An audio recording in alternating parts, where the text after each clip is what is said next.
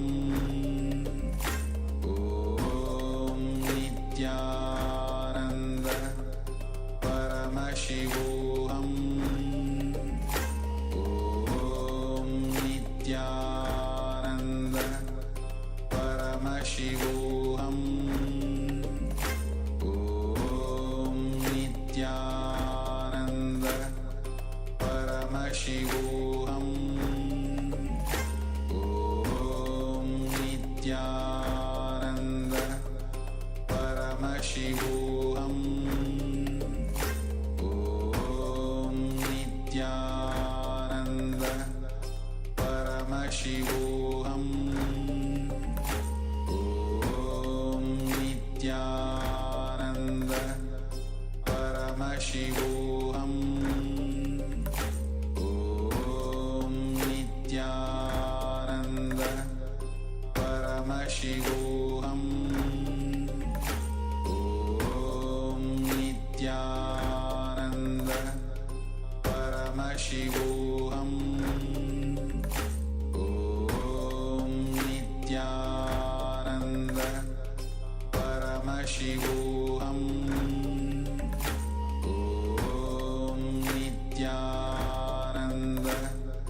Paramashivoham Om Nityananda Paramashivoham Om Nityananda Paramashivoham Om Nityananda Paramashivoham Om Nityananda Paramashivoham Om Nityananda Paramashivoham. Nityanandam. Now we'll be entering into the next segment of Paramashivoham.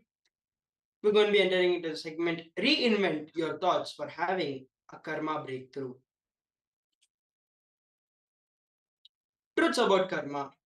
When you have a problem, do not suspect just your actions. Suspect the very you. Means your very thought current, your very idea about you.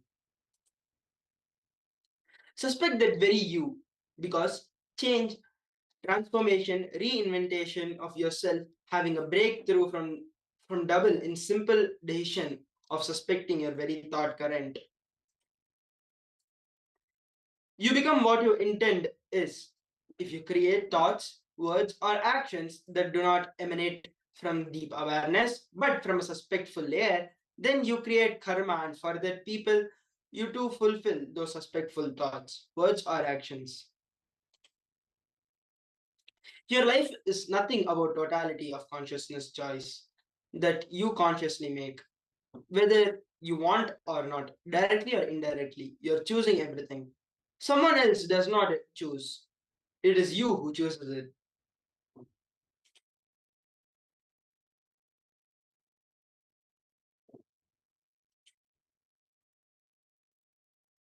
A small story. An employee approached his boss. Sir, my wife said I should ask you for a raise. The boss replied, oh, I'll ask my wife tonight whether or not I should give you a raise. In a calamity, a whole village was wiped out. All the men and women were lined up in the gates of heaven.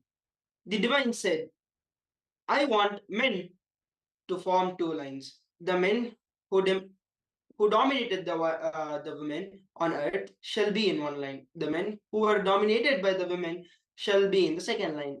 The line of the men who were dominated by the women went miles long. In the line of men who dominated their women, there was only one man. God was curious and asked the lone man in the line, how did you manage to not be dominated by a wife? The man replied, I don't know. My wife told me to stand right here.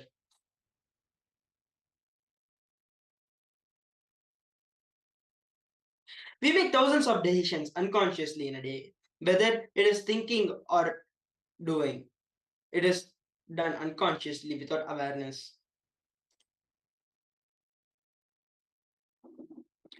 Whether it is thinking or talking, whether it's doing or it's doing unconsciously without awareness. We always think we have been dished an unfair results. We are blissfully unaware that it was who we caused the effect. We made it happen by the way of unconscious living and ended up incurring more karma.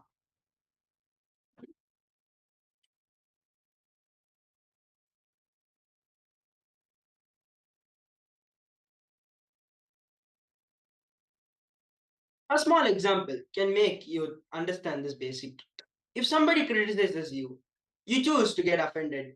If somebody praises you, you choose to get flattered because of your habit. You choose the response unconsciously. Does someone else choose this for you? No, it is purely your choice because it has come from a habit. You have forgotten that you are choosing. Understand? You simply decide to respond differently. For example, when someone criticizes you, you choose not to get offended. You choose to remain calm, relaxed, and collected. It is your choice to feel offended. When you try to get offended, you defend yourself and you make a mess of it. Karma is nothing but the fate of your fear in it. At least the fear emotion is solid. Karma does not exist even in the depth of your fear. It is just your own doings and can be undone with the understanding and awareness and a conscious decision and not to incur more karma through thought or word or deed.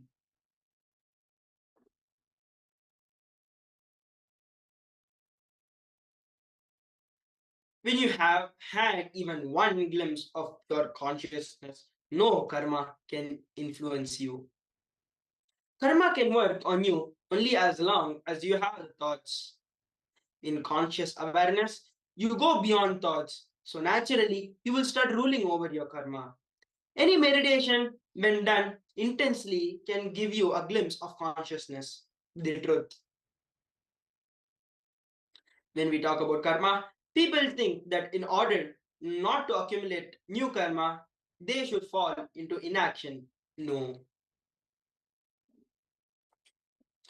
Spirituality is all about karma phala tyaga, letting go of the results of action, not karma tyaga, letting go of action itself. Karma means starting to support the path which leads you beyond actions.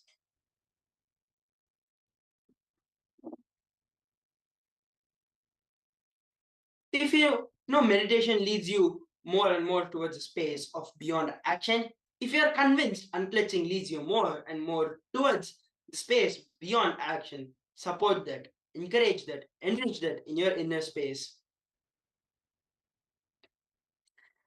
In every action, have awareness. If you are eating, see if eating is a casual act or is it opposing you. If you're seeing it is opposing you or it is a casual act, if you're hearing something, see if it's a casual act or if it's possessing you. The cosmic law of karma is nothing which is casual act and does not bother you whether it is there or not. It is going to bind you.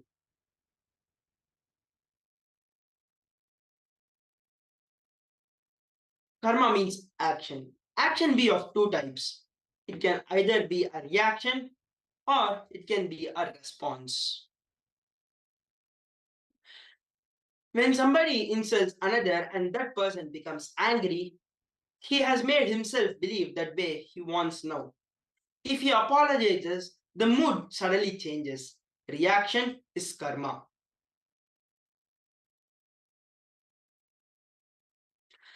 When someone insults, one does not need to give up in the emotion of the anger rising inside.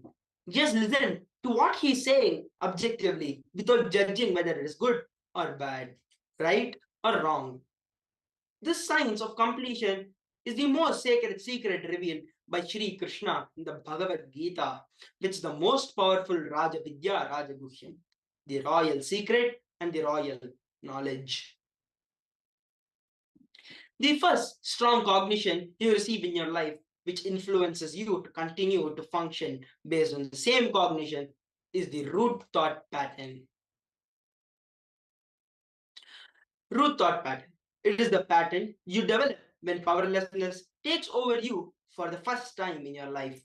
Your pure cognition is imbalanced and your life and your mind is born. The way you behave, feel, and respond all comes from the root thought pattern. It is limiting cognition that happens in you and fills you at the very young age, overpowering you. Techniques to complete. Reliving and reliving.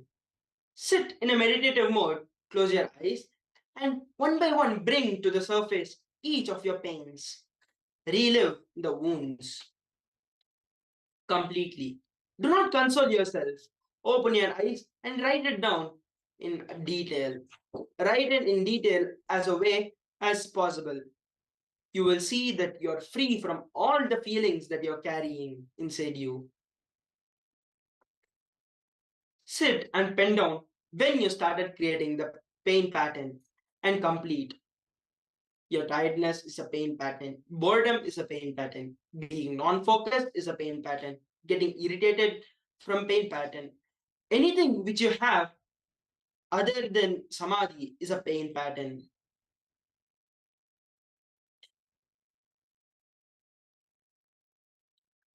So now we'll be getting into the samskara dahana kriya. Samskara dahana kriya has 21 actions. Penning down all the pain you went through in your life. The first action. Second, reliving 5 times in your inner space. Third, reliving using the mirror 5 times. Fourth, sharing with the Atma Murti 5 times. Fifth, listening to the other persons in completion, at least 5 members.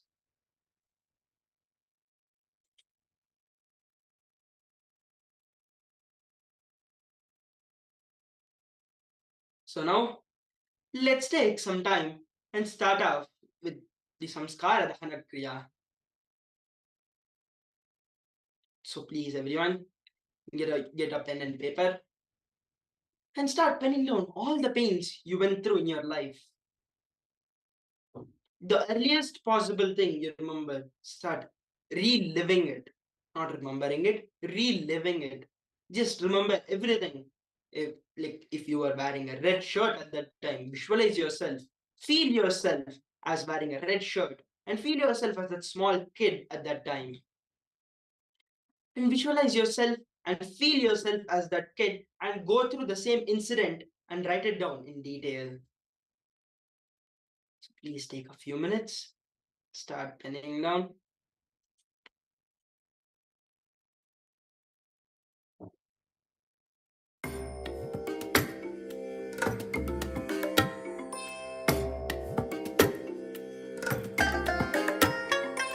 I bless you all.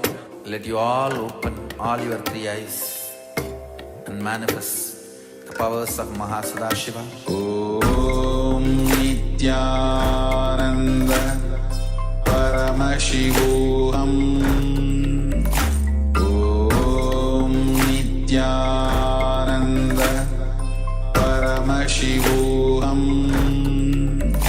Om Nityananda Paramashivoham. Om Nityananda Paramashivoham. Om Nityananda Paramashivoham. Om Nityananda Paramashivoham. Om Nityananda Paramashivoham. Om Nityananda Paramashivoham. Om Nityananda